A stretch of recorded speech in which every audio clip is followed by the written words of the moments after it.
So not too long ago, I made the oh-so-terrible decision of buying CSGO. And the first thing I noticed is that the community has a unhealthy obsession with knives, especially these ones. I can see why it's so popular considering it has a very unique opening animation. Now, on a little bit of research, the knife that the one in CSGO is modeled after is even more rare in the game considering that only 39 of them were actually built. So we can only do the next best thing, and that's 3D print ourselves one. Alright, so I've imported both STL files into Cura, and this is how the model is supposed to look like. Now this isn't my modeled, because I have yet to be able to figure out how do I scale whatever I'm modeling into a 1:1 proportion in the real world, because the software I'm using, Blender, I have still no idea how to use the damn thing. And not being able to get accurate real-world measurements from that really does not let me do anything precise like this. Like these holes and whatnot, they have to be precisely measured, and not knowing what scale I'm working at inside the 3D software makes it very, very difficult. So this one I got off of Thingiverse.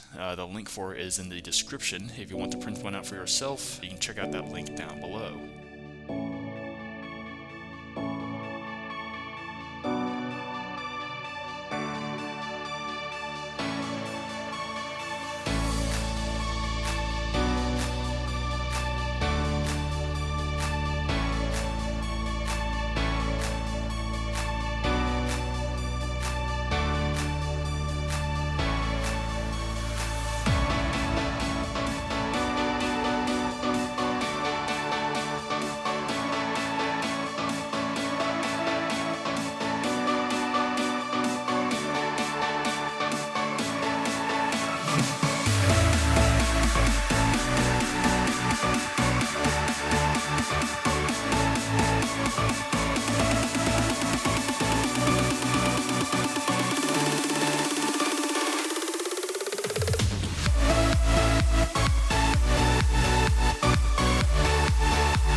Alright, so after gratuitous amounts of hairspray and some readjusting of the bed to get it much closer than I originally had it, this thing is stuck.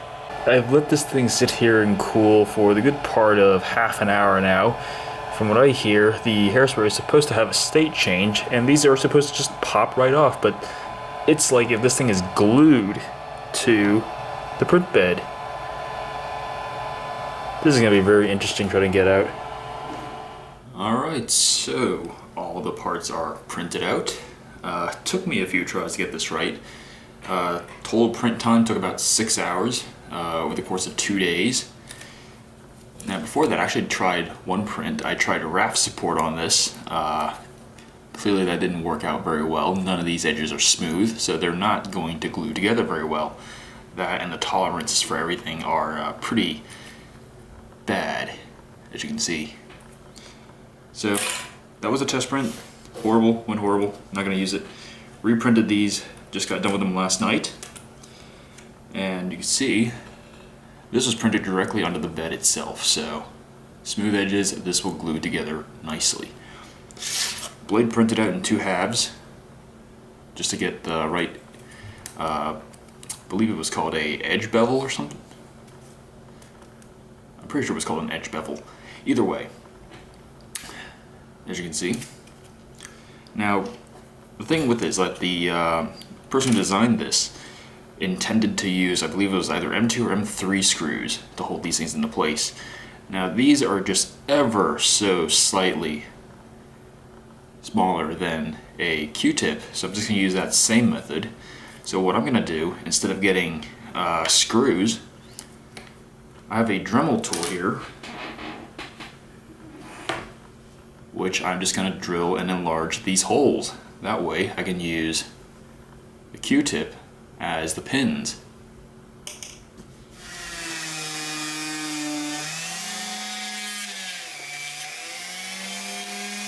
Alright, so for the most part this is almost fully assembled.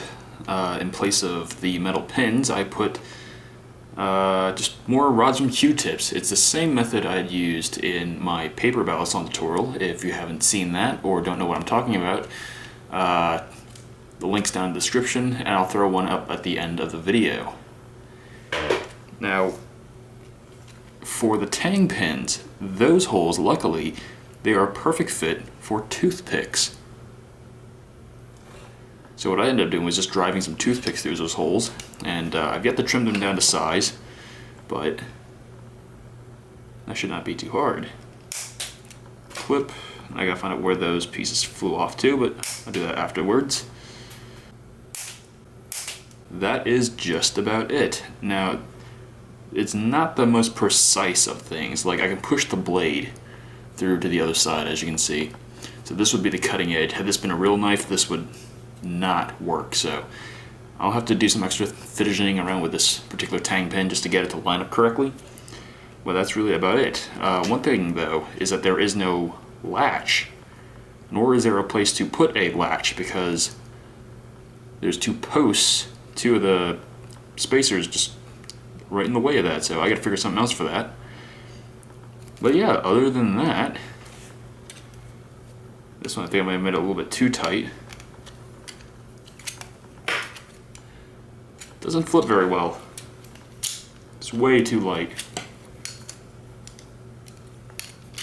Let's see if I can, yeah, it's way too light. It just flies right out of your hand. Compared to one, say, made of metal, which just simply, yeah, I mean, for a 3D printed Balisong, it's okay. It's a nice showpiece, but I wouldn't be flipping this.